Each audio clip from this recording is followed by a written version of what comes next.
اللهم صل على محمد وآل محمد. سبحان الله والحمد لله ولا إله إلا الله. الله أكبر ولله الحمد. الله أكبر.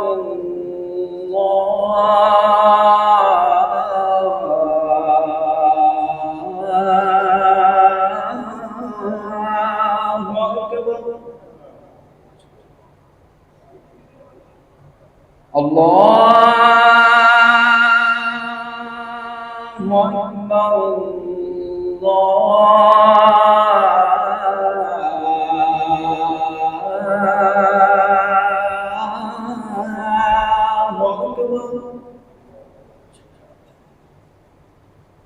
أشهد أن لا إله إلا الله.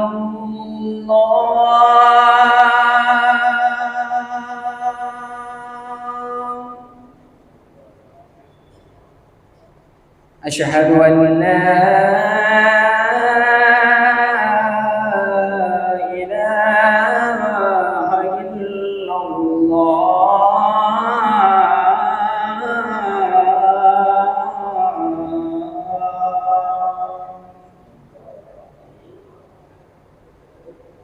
أشهد أن محمدا رسول الله.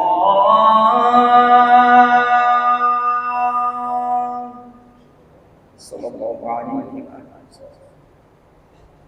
أشهد أن محمدا رسول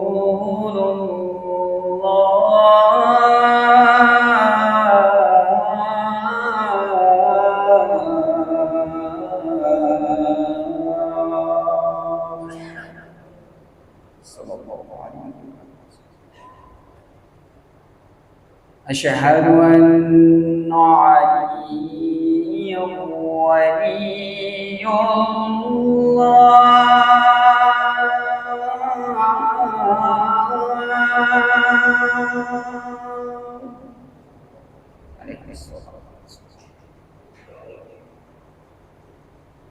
أشهد أن عليا أمير المؤمنين والله معصومين حجج الله.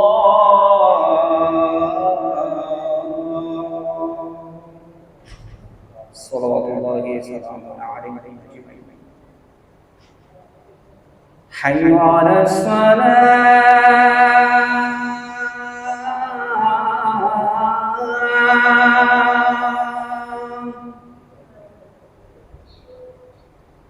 حي على الصلاة.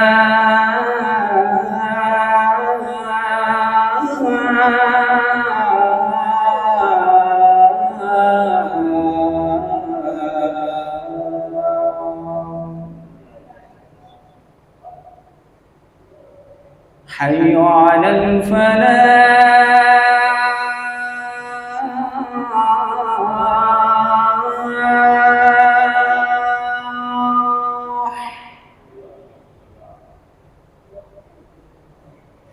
حي على الفلاح.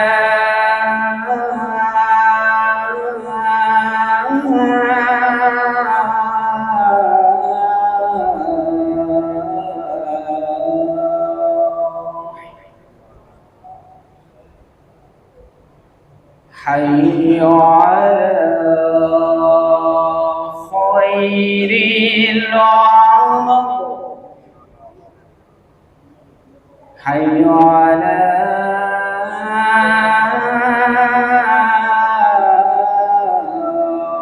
خير العمر. الله أكبر. الله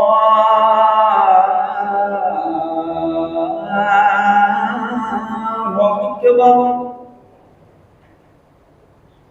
لا إله إلا الله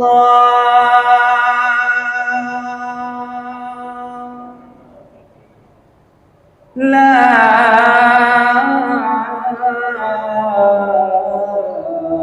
إله إلا الله.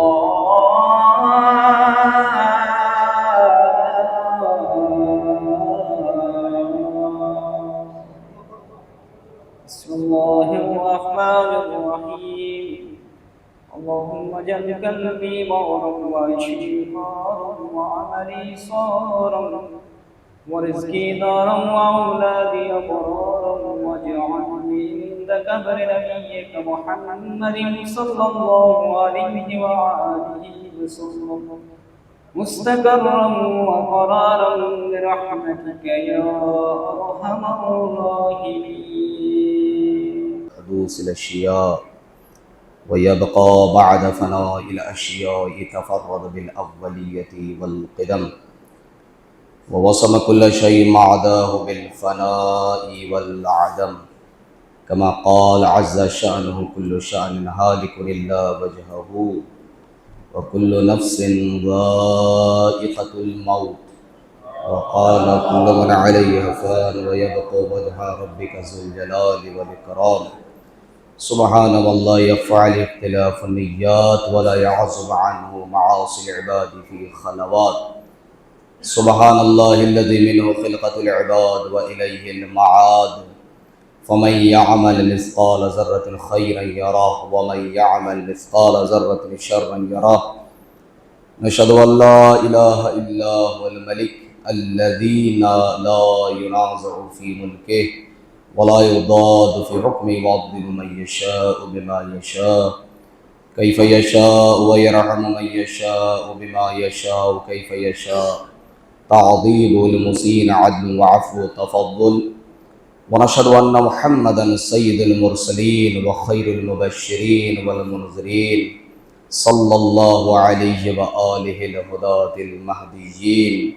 من ركب سفينتهم نجا واهتدى ومن تخلف عنها ضل فغرق وهوى. أوصيكم عباد الله بالاعتصام بالتقوى فإنه حبل متين وعروة وثقى وبمبادرتكم الموت قبل حلوله وعداد العمل الصالح قبل نزوله فإنه وارد واقع نازل وإن تفروا منه أو كنتم في بروج مشيدة. الله الله عباد الله فإن كل حي في الدنيا إلى فناء وكل مدة فيها إلى انتهاء فوعجباه كيف هذه الغفلة. وإنما نحن كالوقوف من أبناء السبيل سيضرب عليهم تبل الرحيل فيرتحلون عنا قليل واسفا. إلى متى تلك الرقدة ونحن في دار بالبلاء محفوفة وبالغدر معروفة لا يدوم أحوالها ولا يسلم نزال العيش فيها مذموم والأمان فيها معدوم كيف لا تعتبرون. وإخوانكم قد سلكوا في بطون البرزخ سبيلا وفقدت أجسادهم وعميت أخبارهم مدى طويلا.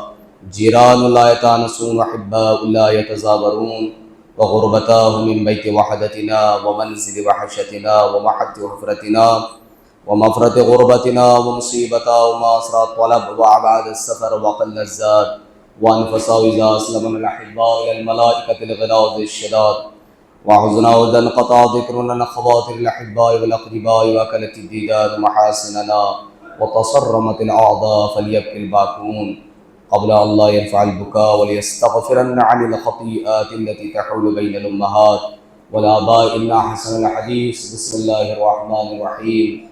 إن الله وملائكته يصلون على النبي يا أيها الذين آمنوا صلوا عليه وسلموا تسليما. اللهم صل على محمد وآله. تمام تعریف اور ثنا وحدہ لا شریک پروردگار عالم کے لیے.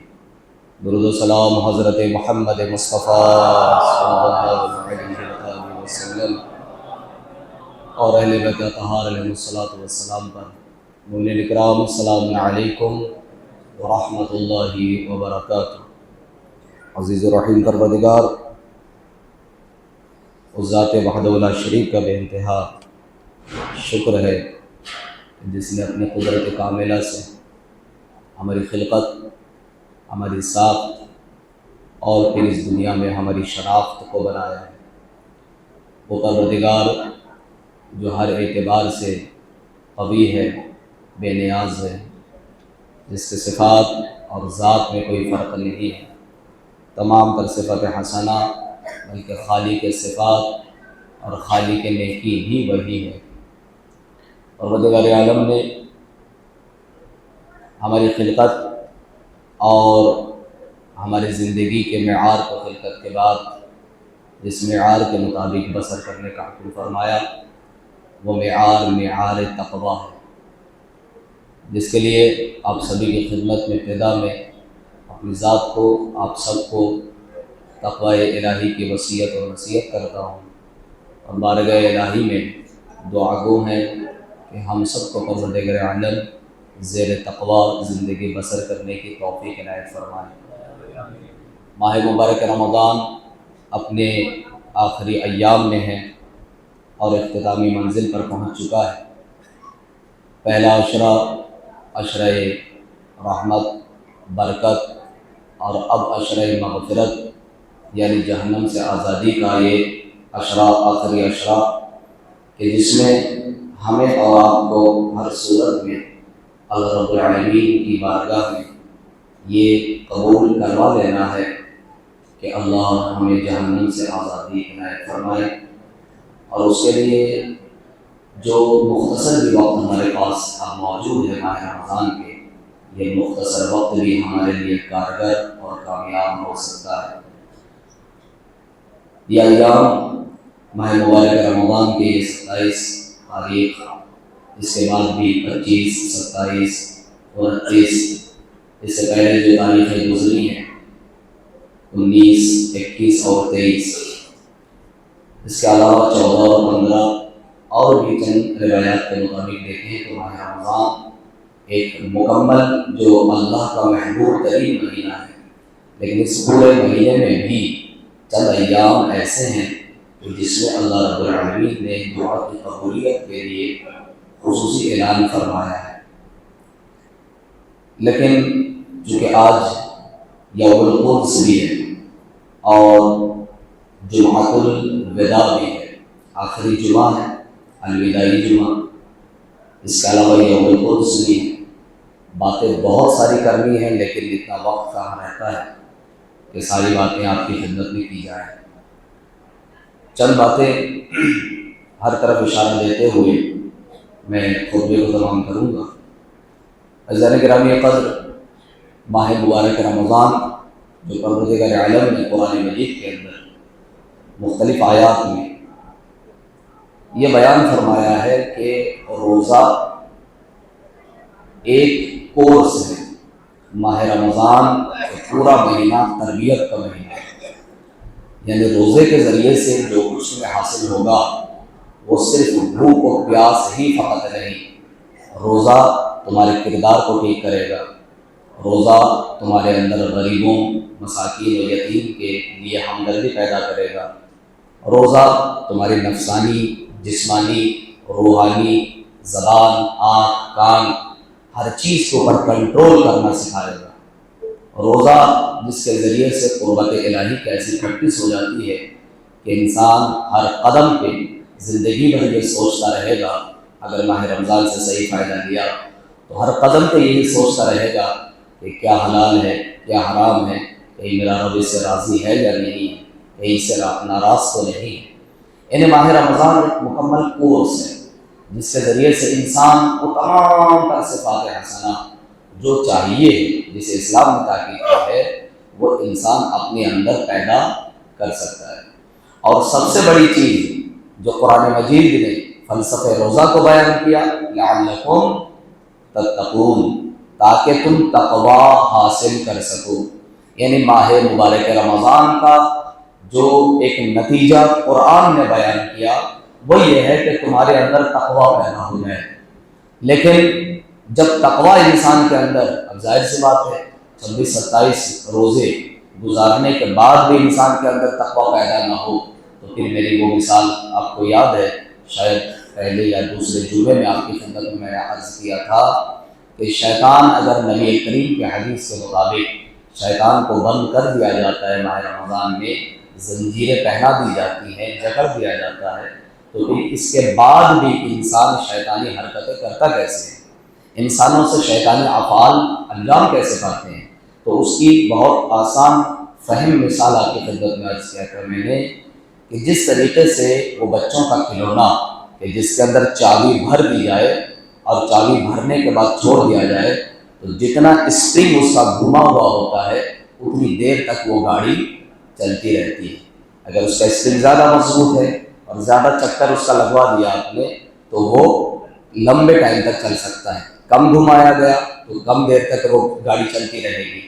بالکل ایسے ہی شیطان تو مقید ہو جاتا ہے، شیطان کو قید میں ڈال دیا جاتا ہے، ان کے شیطان کے پیروں میں زنجیریں پہنا دی جاتی ہیں ماہ مبارک رمضان میں، اس لیے کہ پیغمبر کی حدیث نعوذ باللہ جھوٹی کبھی نہیں ہو سکتی، سوچ بھی نہیں سکتے ہیں۔ لیکن اس کے باوجود بھی کیوں اہل ایمان سے، اہل اسلام سے یہ شیطانی افعال انجام پاتے ہیں ماہ رمضان میں ہی؟ کیوں ایسا ہوتا ہے؟ کیوں ایسا ہو رہا ہے کہ زبانوں پہ گالیاں آ رہی ہیں؟ کیوں ایسا ہو رہا ہے کہ زبانوں پہ غیبتیں آ رہی ہیں؟ کیوں ایسا ہو رہا ہے کہ ہم فتنے کو سوچ رہے ہیں، دوسروں پہ ظلم کو سوچ رہے ہیں، ستانے اور پریشان کرنے کو سوچ رہے ہیں؟ اس کا مطلب یہ ہوا کہ چابی جو شعبان اور رجب میں پہلے سے ہی شیطان نے گھما رکھی تھی وہ کچھ زیادہ گھومی ہوئی، جس کی کم گھومی ہوئی کہ آدھا رمضان کے بعد وہ چابی ختم ہو گئی تو ہو سکتا ہے شب قدر سے لے کر اب تک الحمدللہ وہ تقویٰ حاصل کر کے اس کا تقویٰ محفوظ ہے، لیکن جس کی چابی زیادہ گھومی ہوئی ہے ہو سکتا ہے شب عید تک بھی وہ چابی چلتی ہی رہے اور پھر اس کا پتہ ہی نہ چلے کہ رجب ہے کہ شعبان ہے کہ رمضان ہے کہ شوال ہے، اس لیے کہ چابی ابھی تک ختم ہی نہیں ہوئی تھی، شیطان نے پھر سے چابی موڑ دی، تو اس کا مطلب یہ ہوگا وہ ختم نہیں ہوگا، سلسلہ تو چلتا رہے گا۔ لیکن میں ان کی بات کر رہا ہوں جنہوں نے تقویٰ الہی کو حاصل کیا ہے۔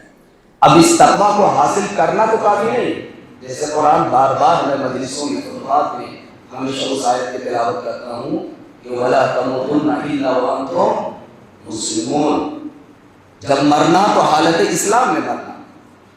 کیوں پروردگار عالم یہ کہہ رہا ہے؟ ایک مسلمان کو کہنے کی ضرورت کیوں ہے؟ ایک مومن کو یہ کہنے کی ضرورت کیا بلکہ اس آیت میں خطاب مومنوں سے، یا ایھا الذین آمنوا، کہ اے اہل ایمان، اے مومنوں، جب مرنا تو حالت اسلام میں مرنا۔ اس کا مطلب یہ ہے کہ مومن متقی مسلمان اس کے لیے ممکن ہے کہ جب اس دنیا سے وہ اٹھائے جائے وہ ایمان صحت ہو گئے، تو ایمان کا حاصل کرنا کافی ہے، اسلام کا حاصل کرنا کافی ہے۔ ماہ مبارک رمضان جو تقویٰ کا مہینہ ہے، روزوں کے ذریعے سے تقویٰ کا حاصل کر لینا فقط کافی نہیں ہے، کرنا کیا پڑے گا؟ وہی قرآن کا اصول، اس کو بچانا پڑے گا، اس کو محفوظ رکھنا پڑے گا۔ جیسے سورہ مومنون کے اندر باقاعدہ جس کی تلاوت امیر المومنین میں پیدا ہو گئی خانہ کعبہ میں، پیغمبر اکرم کے آغوش میں آ کر، جو اللہ کے رسول کے آغوش میں آ کے مولا نے قرآن کی تلاوت کی تھی، تو سورہ مومنون کی شروع کی 15-17 آیتوں کی تلاوت کی تھی، تو اس کے اندر بھی آیت موجود ہے جس کا مفہوم یہ ہے کہ مومن وہ ہے کہ جو نمازوں کو پڑھتا بھی ہے اور نمازوں کی حفاظت بھی کرتا ہے۔ نمازوں کو پڑھ لینا کافی تھا نا، مولا یہی کہتے کہ صرف نماز پڑھتا ہے مومن، ختم، لیکن نہیں، نماز بھی پڑھتا ہے اور نماز کی حفاظت بھی کرتا ہے۔ یعنی نماز جب ہوتا ہے نا، انسان نماز پڑھتا جا رہا ہے جیسے ٹوٹتی جا رہی ہے، اس لیے گھڑے میں لیک، جو گھڑا ہے پانی کا ثواب کا اس میں سوراخ ہے، پانی بھرتے جاؤ گے تو سوراخ سے آہستہ آہستہ پانی نکلتا چلا جائے گا، رستا چلا جائے گا۔ تو نماز ادھر سے آ رہی ہے اور ادھر سوراخ سے اس کا ثواب نکلتا جا رہا ہے، تقویٰ ادھر سے ہم بھر رہے ہیں اور ادھر سوراخ سے تقویٰ غائب ہو رہا ہے۔ پتہ چلا ماہ رمضان میں ہم نے 30 دنوں تک کیا کیا محنتیں نہیں کی، دعائیں، نمازیں بڑھ گئی، جماعت نہیں چھوٹی، صبح کی جماعت، دوپہر کی جماعت، مغرب کی جماعت، روزہ رکھ رہے ہیں، بھوک پیاس برداشت، اس کے علاوہ انسان کوشش کر رہا ہے شب قدر کے اعمال چھوٹنے نہ پائے، شب داری نہ چھوٹنے پائے، کیا کیا جتن ہو رہے ہیں، جمعہ نہ چھپنے پائے، ساری زحمتیں محنتیں کرنے کے بعد اب الحمدللہ تقویٰ اتنا آ گیا ہے، اوور فلو بھر گیا ہے، اب برتن کے اوپر رہ رہا ہے تقویٰ، اتنا آ گیا ہوگا، لیکن ختم ہونے میں ٹائم کتنا لگتا ہے؟ آپ پیسے والوں سے پوچھیے، یہ آپ کے پاس بھی ہمارے پاس بھی پیسے آ ہی جاتے ہیں، کتنا ٹائم لگتا ہے پیسہ خرچ کرنے میں؟ دولت آ جاتی ہے تو اس کو ختم کرنے میں کوئی ٹائم تھوڑی لگتا ہے، لاکھوں کروڑوں روپے یوں ہی نکل جاتے ہیں۔ تو اس کا مطلب کمانا اہم نہیں ہے، اس کو انسان بیوقوف کہتا ہے جو کمایا اور پھر بچایا نہیں۔ تو یہ تو مادیات ہے، نہ بھی بچایا وہ آپ نے رائے خدا میں خرچ کر دیا تو وہ وہاں ہے اکاؤنٹ میں، لیکن اگر تقویٰ کما کے کوئی کھو دے، کوئی ایمان کما کے کھو دے، اس سے بڑا بدنصیب کون ہوگا؟ یہ ساری چیزیں کمانے کے بعد اس کا مطلب حدیث و قرآن کی آیتیں یہ ہمیں سکھاتی ہیں کہ تقویٰ آنے کے بعد، پورے مہینے کا تقویٰ کمانے کے بعد بھی امکان ہے کہ تقویٰ ختم ہو جائے، اللہ نہ کرے، لیکن امکان ہے نا، ڈر تو لگے رہنا چاہیے۔ اگر ڈر نہیں رہے گا تو بچے، ایک انسان نے کمایا، نوکری جیب میں ڈالی اور چڑھ گیا ٹرین میں، بس میں، سڑک پہ یوں ہی جا رہا ہے، اسے فکر ہی نہیں کہ جیب میں 1 لاکھ روپے مثلاً پڑے، تو کیا ہوگا اس کے ساتھ؟ لوٹے گا یا نہیں لوٹے گا؟ جیب کٹے گی یا نہیں کٹے گی؟ اس لیے اسے توجہ ہی نہیں دی۔ اگر وہ 1 مہینے کی تنخواہ کی فکر کرتا ہے، 1 مہینے کی محنت کی، یہ پیسے 10,000 20 50 1 لاکھ میرے جیب میں ہے، اب وہ یوں ہی ڈال کے جا رہا ہے۔ اس کا مطلب یہ ہوا کہ جو بچنے کا احتیاط نہیں کرے گا وہ لوٹ جائے گا۔ ایسے ہی اگر ہم نے بچانے کی کوشش نہیں کری، ہو سکتا ہے شب عید میں شیطان جیب میں ڈاکہ ڈال دے، شب عید میں جیب کاٹ لے، وہ ہو سکتا ہے نہیں ہو سکتا، اس لیے ادھر زنجیر سے وہ چھوٹا، اور اب تو 1 مہینے تک وہ ویسے ہی آرام کر رہا ہے۔ 1 مہینے تک آرام سے جو اٹھے گا فل انرجی کے ساتھ اٹھے گا، پوری طاقت کے ساتھ اٹھے گا، انگڑائی لیتا ہوا کہ اب جو ہے فریش ہوں اور اب کام کرنا ہے پوری تیزی کے ساتھ۔ لہٰذا ادھر چاند ہوا اور شیطان کے چیلے ہر مومن کے دروازے پہ پہنچ جائے گا، ہر مومن کی نفس تک پہنچ جائے گا، گھر تک پہنچ جائے گا، اور شب عید سے ہی وہ شیطانی فعل شیطان کرانا شروع کرے گا۔ لیکن جو تقویٰ کو بچانا چاہے گا، جو اپنے ایمان اور یہ جو اعمال ماہ مبارک رمضان کیے گئے، اس کو بچانے کی جو فکر مند ہوگا وہ بچا لے گا، اس لیے کوئی احتیاط کرے گا نا، بچا لے گا۔ اور اس کے لیے جیسے قرآن مجید میں نے کہا بہت سارے، جیسے قرآن مجید میں برسیسا کا واقعہ آ جاتا ہے۔ واقعہ قرآن کا اصول آپ کو پتہ ہے، قرآن جو ہے وہ تاریخ کی طرح واقعہ بیان نہیں کرتا کہ اول سے لے کر آخر تک کوئی کہانی بیان ہو رہی ہے۔ قرآن اشارہ دیتا ہے، قرآن کہانی کی کتاب چکے نہیں ہے، لہٰذا وہ اشارہ دیتا ہے، اب تاریخ میں دیکھنا پڑتا ہے، روایات حکایات واقعات اس میں تلاش کرنا پڑتا ہے۔ جیسے برسیسا کا واقعہ ہے، جیسے بلعام باعور کا واقعہ ہے، اور جیسے زبیر بن عوام کا واقعہ جو تاریخ کے اندر ہے، ایسے بہت ساری مثالیں آپ کو ملیں گی۔ یا اس کے علاوہ شمر کی مثال، کسر سعد کی مثال، اور اس طریقے سے ابن سعد کے ساتھ ساتھ بہت سارے ایسے ہیں، کیا ابن شریح کا مثال، اور کیا کیا مثال آپ کی خدمت میں جو مجلسوں میں عرض کرتا رہتا ہوں کہ حالت ایمان میں زندگی گزاری اور لاسٹ میں آ کے چند سالوں کے اندر وہ ایسا مشرک بنا، ایسا کافر بنا، ایسا دشمن اہل بیت بنا۔ یہ خارجیوں کی عبادتوں کی مثالیں دی جاتی تھیں، اتنے تقویٰ اور پرہیزگار وہ لوگ تھے۔ اب وقت نہیں ہے کہ میں خارجیوں کے تقویٰ آپ کے سامنے پڑھوں، بہت تقویٰ ان کے پاس تھا۔ باقاعدہ ایک یہودی اہل کتاب اس کے چشمے سے پانی پینے گیا تو اس سے کہا کہ اجازت دو کہ میں ابھی تمہارے چشمے سے پانی پیوں۔ اس نے کہا کیوں؟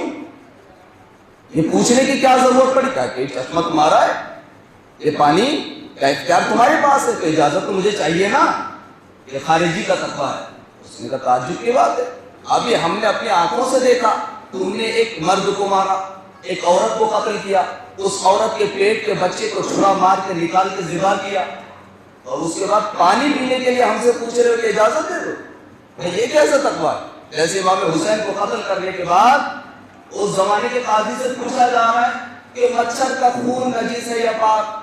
مچھر کو ہم نے مار دیا، گناہ تو نہیں کیا، یعنی فرزند زہرا کو قتل کیا اور مچھر مارنے کے بعد مسئلہ پوچھا جا رہا ہے۔ سمجھ رہے ہیں آپ؟ یہ دشمنوں کی مثالیں نہیں ہیں، یہ سب عبرت کی باتیں ہیں، ہمارے لیے بھی ہے۔ ہم واجبات ہو جائے حرام بڑے بڑے حرام کر دیں گے. اب مول صاحب کالے جوتے کا کیا حکم ہے؟ کالے جوتے پہن سکتے ہیں نہیں پہن سکتے؟ یعنی بے شمار مثالیں ہمارے سامنے جو پوچھے جاتے ہیں. ارے بھائی کسی حرام اور واجب کا ہی پوچھ لیتے. کالے جوتے کے بارے میں تو ایت اللہ سستانی کے یہاں مکروہ بھی نہیں ہے، مشہور ہے، آپ کو تحفے میں مل جائے گا، لیکن آپ اپنے مرضی کے مطابق عمل کریں گے نا. ایت اللہ سستانی اس کو مکروہ ہی نہیں مانتے کہ کالے جوتے کا پہننا مکروہ ہے یا نہیں. تو حرام اور واجب یہ پوچھتے کہ یہ حرام ہے یا حلال، اس کو کھا سکتے یا نہیں کھا سکتے. یہ ہم نے کیا ہے، یہ پیسہ جو ہمارے پاس آیا ہے مثلا لوڈو میں ڈال دیا، IPL چل رہا ہے جوا میں ڈال دیا، ابھی بیماری تو عام ہو گئی، اپنی فہرست ہے میرے پاس، اب میں تنہا کس سے ملوں کہ کون کون یہ کام کر رہا ہے. لیکن خطبے میں تو ہر ایک تک پہنچ رہی ہے. آپ کی عزت نفس کو بچاتے ہوئے آپ سب کو میں اہل تقویٰ مانوں، لیکن جو اس فعل میں مشغول اور مصروف ہے کم سے کم اس نجس چیز سے تو بچو. تم علی کے چاہنے والے ہو، تمہیں حساب نہیں دینا پڑے گا کہاں سے کمایا کہاں کھویا.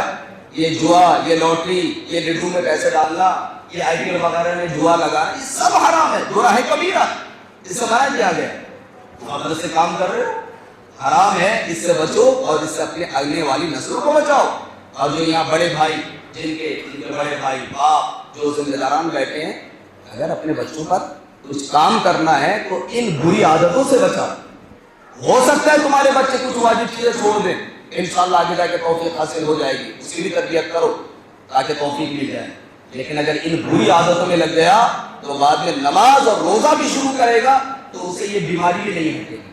میں ایسے نمازیوں کو جانتا ہوں، ایسے پرہیزگار ظاہری لوگوں کو جانتا ہوں کہ جو بری عادتوں میں مصروف ہے، نماز پڑھتا ہے جوا لگاتا ہے، روزے رکھتا ہے جوا لگاتا ہے. اور یہ جوا نہیں، اور بھی بڑے بڑے امراض ہیں، میں کیا کیا نشے کی بات بتاؤں آپ کے سامنے. یہ سب ہو رہا ہے، لیکن بظاہر میں جانتا ہوں نماز میں آتا ہے، نماز پڑھ رہا ہے. کوشش کرتا ہوں تنہا مل کو اس کو اشارہ بھی دیتا ہوں اس کی عزت بچانے کے لیے. اگر توفیق ہوتے سمجھ جاتا ہے، نہیں سمجھ پاتا تو وہ اس سے زیادہ کیا کھل کے کہا جائے انسان کے سامنے. لہذا بچائیے اپنے آپ کو، اپنی نسل کو. قُوا أَنفُسَكُمْ وَأَهْلِيكُمْ نَارًا، خود کو بھی جہنم سے بچانا ہے اور اپنے اہل و عیال کو بھی جہنم سے بچانا ہے، یہ قرآن کہتا ہے. تو تقویٰ فی الحال تو خود کی بات ہو رہی ہے، جو تقویٰ ہم نے حاصل کیا ہے اس تقویٰ کو بچا لو. میں نے یہ ساری مثالیں جو نام بتایا، برسیسہ، بلم باؤ، یہ تو قرآن کا واقعہ ہے. برسیسہ کا واقعہ سورہ حشر کے اندر موجود ہے. سورہ حشر واقعہ وہی قرآنی اصول سے اشارہ ہے.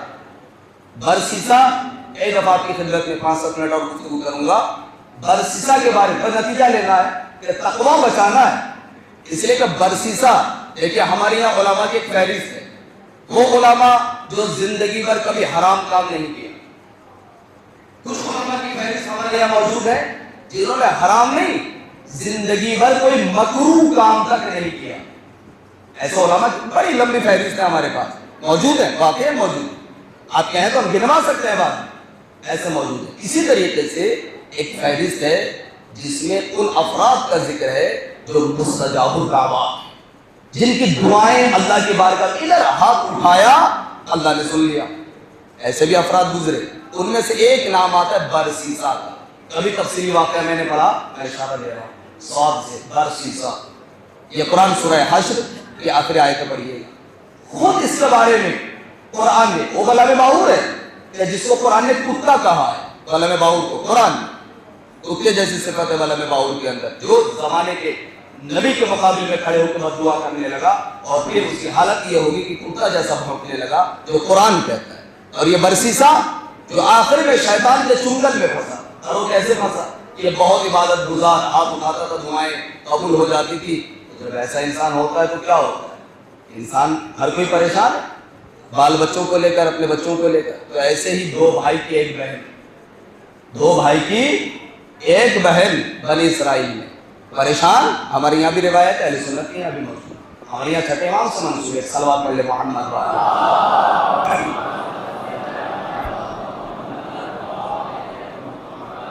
تو بیماری سب کے ساتھ آ سکتی ہے. وہ عورت، وہ لڑکی، جوان لڑکی، تمہاری لڑکی اتنی پریشان کہ اب اس کا مرض ہی ٹھیک نہیں ہوتا. تو بھائیوں نے سوچا کہ بھائی ڈاکٹر حکیم معالج دکھا کے ہم فیل ہو گئے، تو چلو کم سے کم اب دعا ہی سہارا ہے۔ اب دعا ایک ہم کریں اور ایک زمانے کا سب سے بڑا پرہیزگار کرے، دونوں میں تو فرق ہے نا۔ اب یہ سوچ کے اپنی بہن کو لے کے یہ دونوں بھائی پہنچ گئے جناب برسیسا کے پاس، زمانے کا سب سے متقی انسان، زمانے کا۔ اب ہم سب اس کی جگہ اپنے آپ کو رکھ، عبرت سے ہی کہتے ہیں، عبرت کے واقعہ ایسا ہوتا ہے کہ وہاں پہ اپنے آپ کو رکھنا پڑتا ہے تب انسان بچ سکتا ہے۔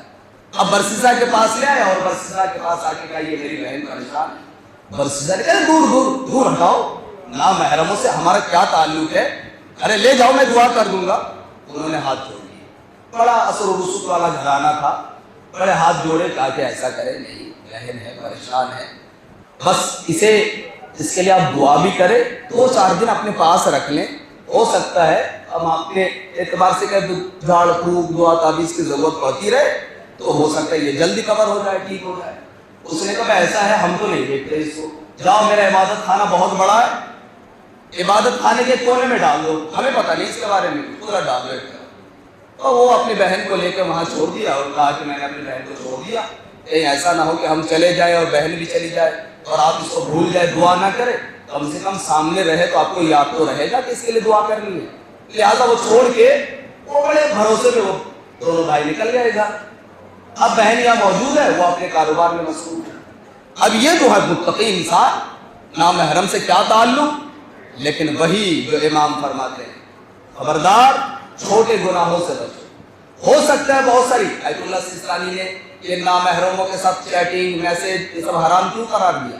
انہوں نے کہا شرعی اعتبار سے جائز ہے کہ نامحرم سے بات کی جائے، لیکن یہ گناہوں کا مقدمہ ہے لہذا حرام ہے، یعنی گناہوں تک پہنچانے کی سیڑھی ہے۔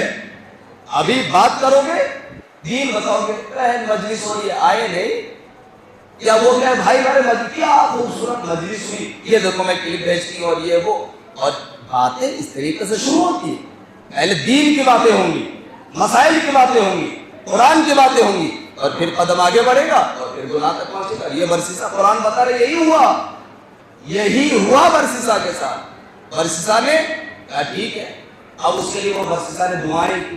ایک دن کا خود چل کے ہی پوچھوں اب کیسی طبیعت ہے، اب باتوں کا سلسلہ شروع ہو گیا، کیسی ہو، ٹھیک ہو، ہاں ٹھیک ہے الحمدللہ، کچھ بہتری ہے، ریکوری ہو رہی ہے۔ دن گزرتے گئے اور باتیں اور بڑھتی چلی گئی، یہاں تک کہ قربتیں بڑھی اور وہ فعل اس سے ہو گیا جو شیطان چاہتا تھا۔ شیطان نے وہ فعل، وہ انجام اس کا وہ بنا دیا کہ جو شیطان چاہتا تھا۔ اب شیطان ادھر بیٹھا ہے، اب کیا ہوگا؟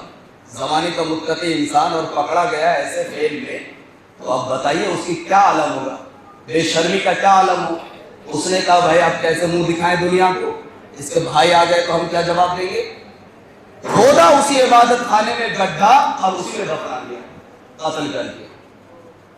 اس جوان لڑکی کو قتل کر کے، زنا کے بعد قتل کیا اور قتل کر کے اسی میں مار دیا۔ اس زمانے کی تو بہت ساری مثالیں ہیں، نیوز آپ بھی دیکھتے ہیں۔ اور دفنانے کے بعد زمین کو ہموار کر دیا۔ کئی روز کے بعد وہ دونوں بھائی آئے، آ کے کہا کہ اب میری بہن، اچھا تو تمہاری بہن، ارے میں نے تو دعا کی تھی وہ ٹھیک ہو گئی، وہ تو چلی گئی۔ اس نے کہا مجھے اپنے گھر کا راستہ پتا ہے، وہ تو چلی گئی ہوگی، مجھے کیا پتا کہاں ہے؟ اچھا یقین تھا، کہاں چلی گئی ہوگی، ڈھونڈو ادھر جاؤ ادھر جاؤ۔ رات میں سوئے، شیطان خواب میں آ گیا، پہلے شیطان ادھر کام کروا دیا اور ادھر خواب میں پھر آ گیا، ارے کہاں ڈھونڈ رہا ہے؟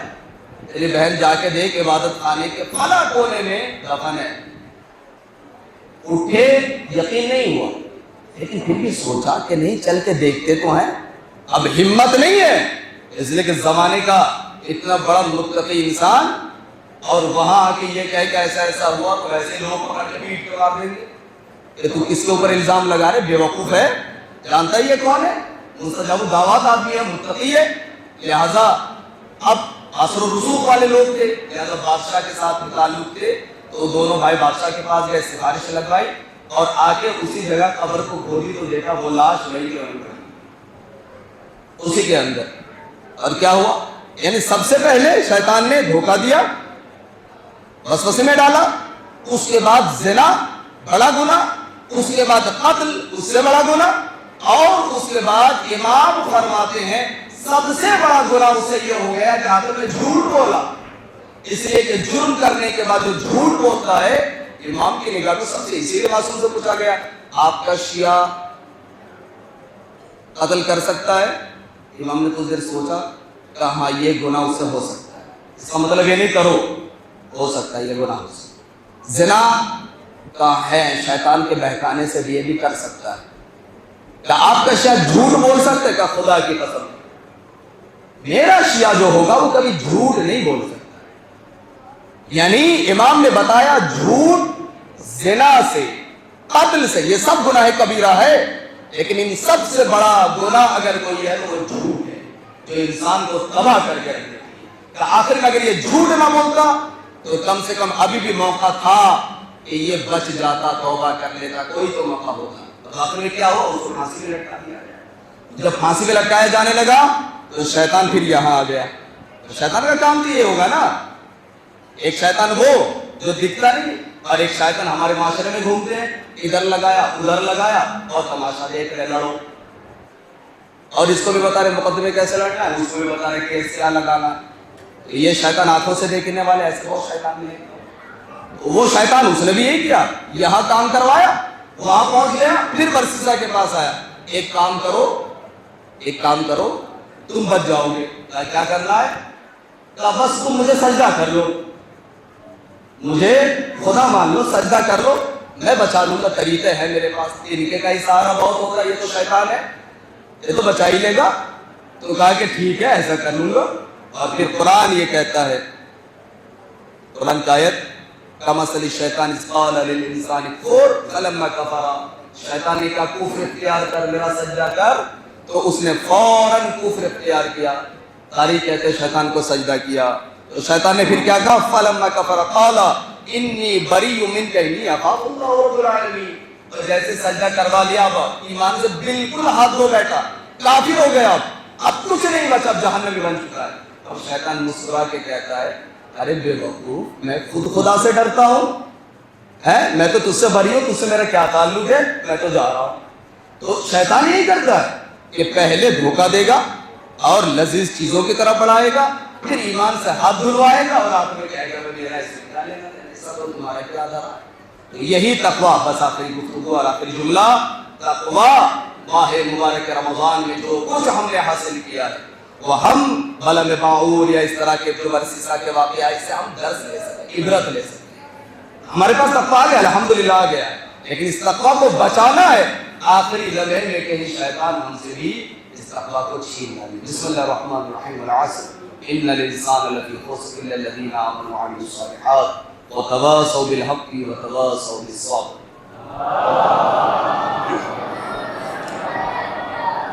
محمد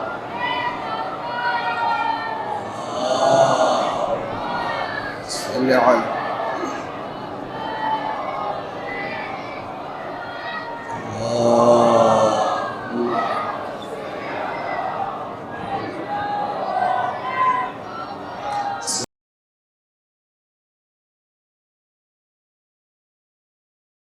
الحمد للہ رب العالمین والصلاة والسلام على اشرف الانبیاء والمرسلین سید النبیین مولانا مولا الثقلین قد الحسن والحسین بن القاسم محمد صلی علی محمد۔ اما بعد فقد قال اللہ تعالی تبارک فی القرآن الحکیم بسم اللہ الرحمن الرحیم لا يحب اللہ الجہر بالسوء من القول الا من ظلم وکان اللہ سمیعا علیما۔ صلوات محمد۔ آج کا روز روز قدس، جسے قدس ڈے، یوم القدس بھی کہا جاتا ہے۔ یہ کس لیے ہم مناتے ہیں اور کیوں منایا جاتا ہے؟ میں نے جس آیت کریمہ کی تلاوت آپ کی خدمت میں کی ہے یہ قرآن مجید کی سورہ نساء کی آیت ہے، جس میں ارشاد ہوتا ہے لا يحب اللہ الجہر بالسوء من القول الا من ظلم۔ اللہ کسی کی طرف سے بری بات کے ساتھ بلند آواز سے بولنا پسند نہیں کرتا. حالانکہ بری بات کا لفظ بھی من الجہر بالسوء، اس کی اگر تفسیر اگر آپ دیکھیں گے یعنی فقط اور فقط بلند آواز کی بات کی گئی.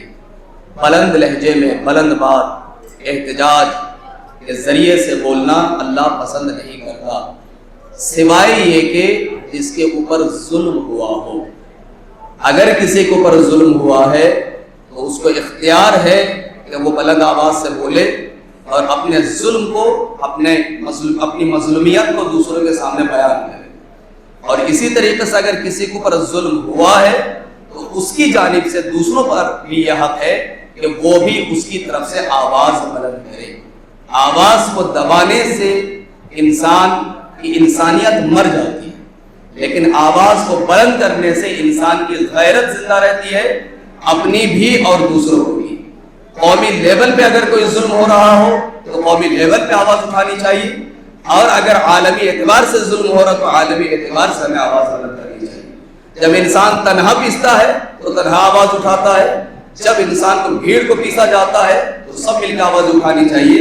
یہی ہو رہا ہے کہ پوری دنیا میں آج یوم القدس، اس کا مطلب صرف یہ نہیں ہے کہ ہم صرف اور صرف مسلمانوں کے لیے آواز اٹھاتے ہیں، بلکہ ہمارا یہ شیوا رہا ہے.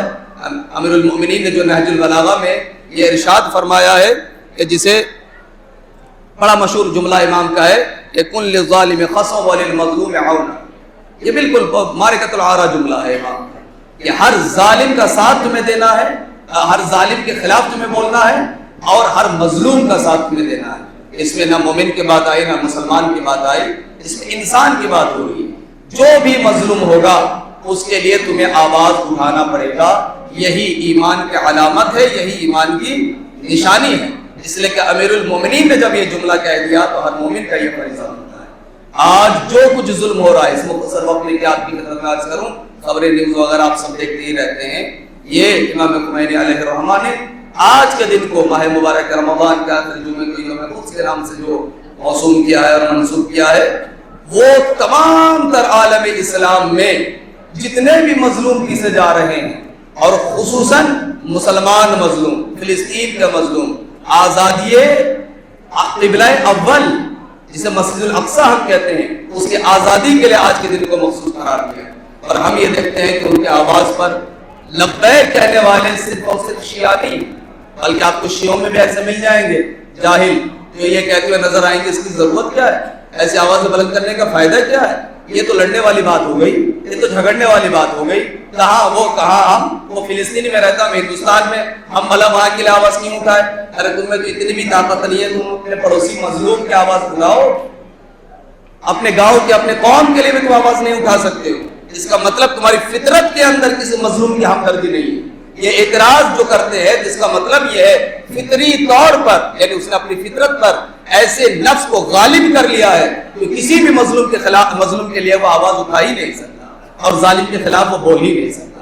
چاہے مظلوم ہمارے ملک میں بستا ہو، ہمارے گاؤں میں بستا ہو، چاہے مظلوم وہ ایران میں، عراق میں، پاکستان میں، یا قریبی ممالک فلسطین، عراق اور اس وقت شام میں، افغانستان میں، کہیں بھی مظلوم ہو، ان سب کے لیے چونکہ حدیث کے روح سے وہ یہی ہے، پیغمبر نے فرمایا کہ مسلمان اور مومن جہاں بھی بستا ہے وہ ایک بدن کی طرح ہے. جب ایک کسی اعضاء کو تکلیف پہنچتی ہے تو دوسرے اعضاء کو خود بخود تکلیف پہنچتی ہے. ہاتھ کو تکلیف ہوگی تو ایسا نہیں کہ ہاتھ ہی کو تکلیف پہنچے گی، بلکہ پورا بدن ایک مرتبہ کامتا رہے گا. ایک آنکھ کو تکلیف ہوگی دوسرے آنکھ کو بھی تکلیف پہنچتی ہے، یعنی پورا بدن جڑا ہوا ہے. عالم اسلام میں جتنے بھی مسلمان بستے ہیں وہ ایک بدن. میں مسلمان کی بات کر رہا ہوں، ان شیطانوں کی بات نہیں کر رہا ہوں جو ان ظالموں کے ساتھ ہے. عرب جیسے ممالک اور ترکی جیسے اور اس طرح کے نہ جانے کتنے لوگ ہیں، وہ انہی کے ساتھ ہیں جو ظالم ہیں. ان کو ہم مسلمان ہی نہیں مانتے. مسلمان ان کو کہہ رہا ہوں جو بغیر کسی تعصب سے کلمہ لا الہ الا اللہ اور محمد رسول اللہ کا قائل ہے اور اہل بیت اطہار سے محبت کرتے ہیں اور ان سے دشمنی کا اظہار نہیں کرتے، وہ سب ہماری نگاہ میں مسلمان ہیں. اور ان کو ہم چونکہ ناصری نہیں ہے وہ مسلمان ہیں اور ان کی ہماری محبت ہمارے دلوں میں ہے اور وہ بھی ہم سے محبت کرتے ہیں سوائے ان ناصریوں کے. اگر ہم دشمنوں کے اوپر لعنت پڑھتے ہیں جو کافر ہے، مشرک ہے، یہ یہودی ہے، عیسائی ہے، تو مسلمانوں کے اوپر ظلم کر رہے ہیں، تو اس اس لعنت میں ان کو بھی ہم شامل کرتے ہیں جو ناصبی ہے اور ان کے ساتھ موجود ہیں۔ مسلسل ہم سے ہمارے گاؤں کے اس گنگیرو کے باقاعدہ علماء اہل سنت بہت سارے ہیں، حالانکہ سب تو نہیں ہے، جب میں بات کر رہا ہوں تو اندازہ ہو جاتا ہے، لیکن ایسے بھی بہت سارے ہیں جو تنہا بات کرتے ہیں، فون کرتے ہیں، ان کا نام میں نہیں لے سکتا، باقاعدہ وہ کہتے ہیں کہ مولانا ہو کیا گیا ہے۔ میں نے کہا آپ بھی کچھ پڑھیے، آپ بھی خطبے میں کچھ بتائیے، آپ بھی مومنین کو کچھ پہلے ہم کہتے ہیں تو ہم یہ کہتے ہیں شیعہ ہو گیا۔ اس کا مطلب یہ کہ شیعہ کا صرف یہ شیوا رہا ہے، شیعہ کی یہ پہچان ہے دنیا میں کہ شیعہ ہی ظالم کے خلاف بولتا ہے اور شیعہ ہی مظلوم کا ساتھ دیتا ہے۔ میں نے کہا یہ دلیل ہے، آپ کے پیچھے نماز پڑھنے والے اگر ظالم کے خلاف آپ بولتے ہیں اور مظلوم کے خلاف بات کرتے ہیں، فلسطین کے لیے آپ بات کرتے ہیں، آپ ایران کے لیے بات کرتے ہیں، عراق کے لیے بات کرتے ہیں، اور آپ ہی کے پیچھے مقتدی آپ کو یہ کہتے ہیں یہ شیعہ ہو گیا، یہ کافر ہو گیا، یہ فلاں ہو گیا، یہ فلاں ہو گیا، تو اس کا مطلب یہ پہچان تو بن گئی نا کہ ظالم کے خلاف صرف شیعہ ہی بول سکتا ہے، یہ دنیا کی پہچان بنی ہے۔ وہ کبھی مسکراتے بھی ہیں، کبھی افسوس بھی کرتے ہیں۔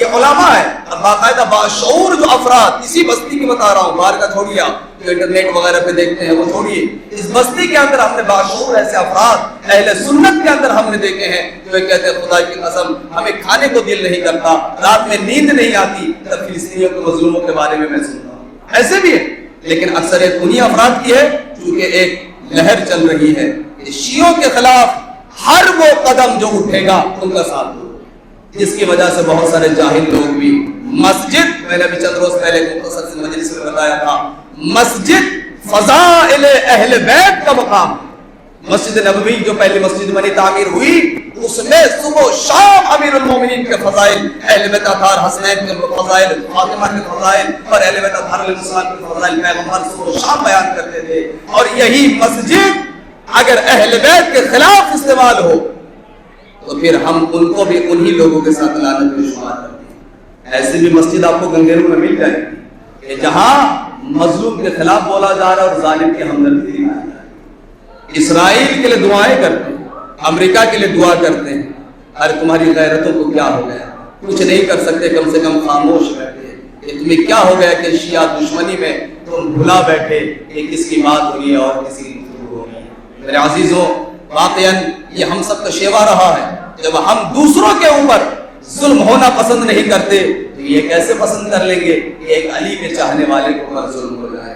لہذا وہ تمام تر آنکڑے اس طریقے سے اس وقت ظلم کا کیا حال ہے، حالت حاضرہ کیا میرے سامنے لکھا ہوا ہے، وقت نہیں ہے کہ اس کی طرح میں اشارہ دوں، لیکن آپ متوجہ رہیں، اپنے وقت کو فالتو کاموں میں، موبائل کے دیگر کلپس اور ویڈیوز میں نہ گزار کے کوشش کریے کہ اس وقت عالم اسلام کا حال کیا ہے، حالت حاضرہ کیا ہے، مسلمانوں کے ساتھ کیا ہو رہا ہے اور کیا نہیں ہو رہا ہے۔ ہمیں اتنی باشعوری کے ساتھ اور تعلیمات اہل بیت کو سامنے رکھ کر زندگی میں بسر کرنی چاہیے، اس لیے کہ اسلام تین چیزوں کا نام ہے، ایک ہے اصول دین، ایک ہے فروع دین اور ایک ہے اخلاقیات۔ اصول دین یعنی عقیدے میں بھی ہم مضبوط ہوں، اعمال میں بھی ہم مضبوط ہوں اور کردار کے اعتبار سے بھی ہم مضبوط ہوں۔ ہمیں دیکھے تو ہر کوئی یہ کہے کہ واقعی یہ علی کا چاہنے والا ہے۔ آپ نماز میں آتے ہیں، آخری گفتگو اور پھر میں احتجاجی چند نعرے اور اس کے بعد انشاءاللہ انعامات تقسیم کیے جائیں گے۔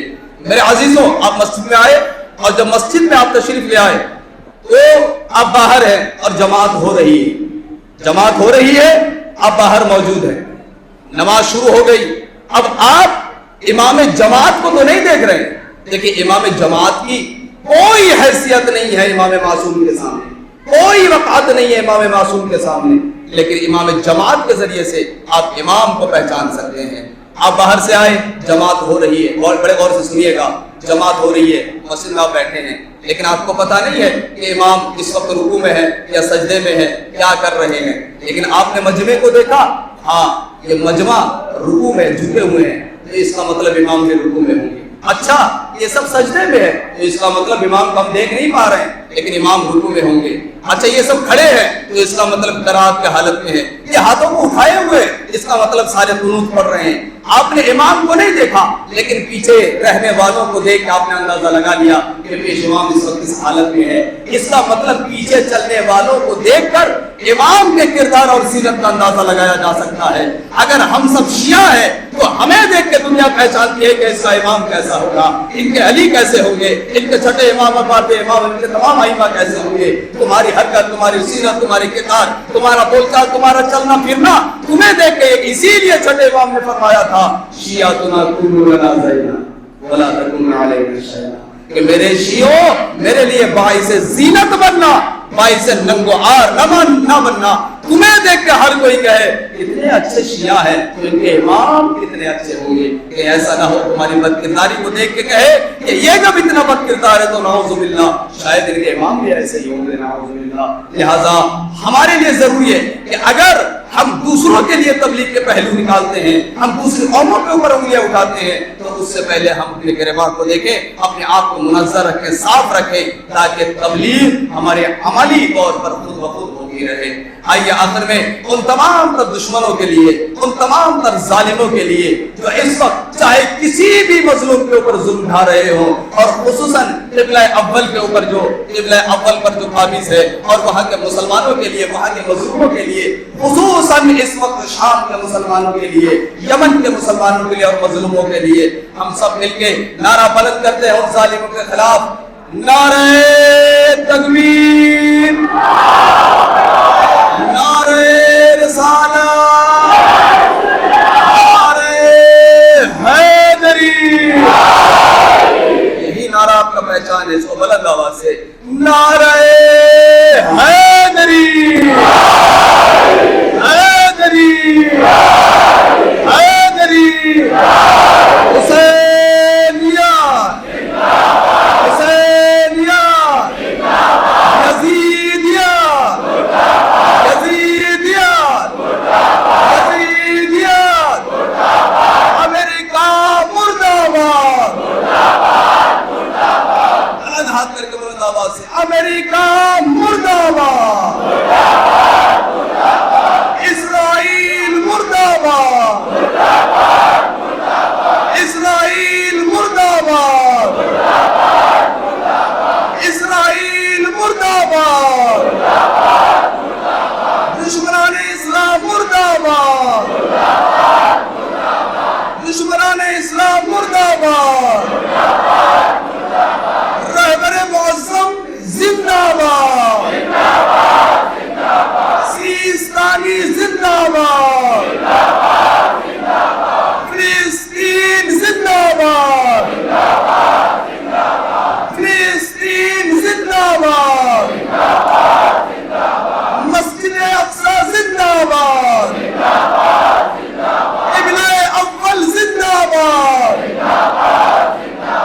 نعرہ حیدری، نعرہ حیدری، نعرہ حیدری، نعرہ صلوات۔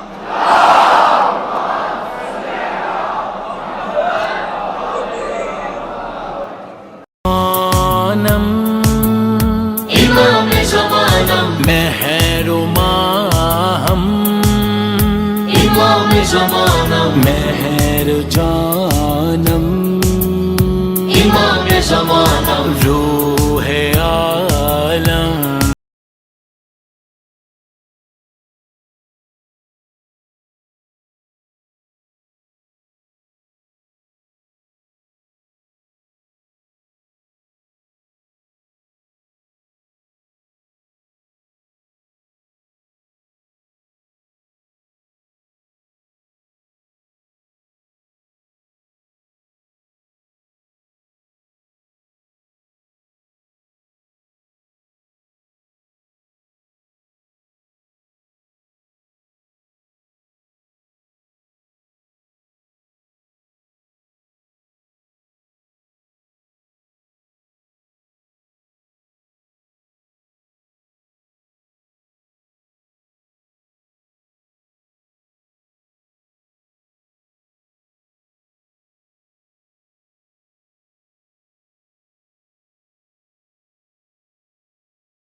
جان بس ایک اشارے پہ ہم فدا کریں گے، نہ دیکھیں ہم کم سن ہیں، اہل کوفہ کی طرح ہرگز نہ دغا کریں گے، نہ دیکھیں ہم کم سن ہیں، اونو قاسم کی طرح مولا ہم وفا کریں گے، مولا ہم وفا کریں گے۔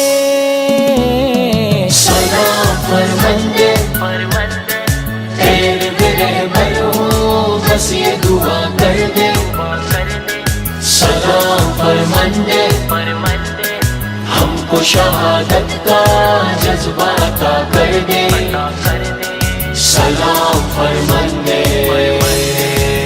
عہد کرتے ہیں سبھی حاج قاسم بنے، عہد کرتے ہیں آپ کے خادم بنے، عہد کرتے ہیں آقا بہجت کی طرح، آغا خوبی کی طرح دین کے عالم بنے، عہد کرتے ہیں کہ ہم سدا دی کی نصرت کریں، کاش کے حاج قاسم کی طرح مجھ پہ نظر کرم ہو، مجھ پہ نظر کرم ہو، مولا ہم سب بے قرار ہیں، آنکھ در راہ انتظار ہے، فکر لشکر نہ کرے آقا، نصرت کو ہم سب تیار ہیں۔ سلام فرمندے تیرے بھی رہبر ہو، بس یہ دعا کر دے، سلام فرمندے ہم کو شہادت کا جذبہ عطا کر دے، سلام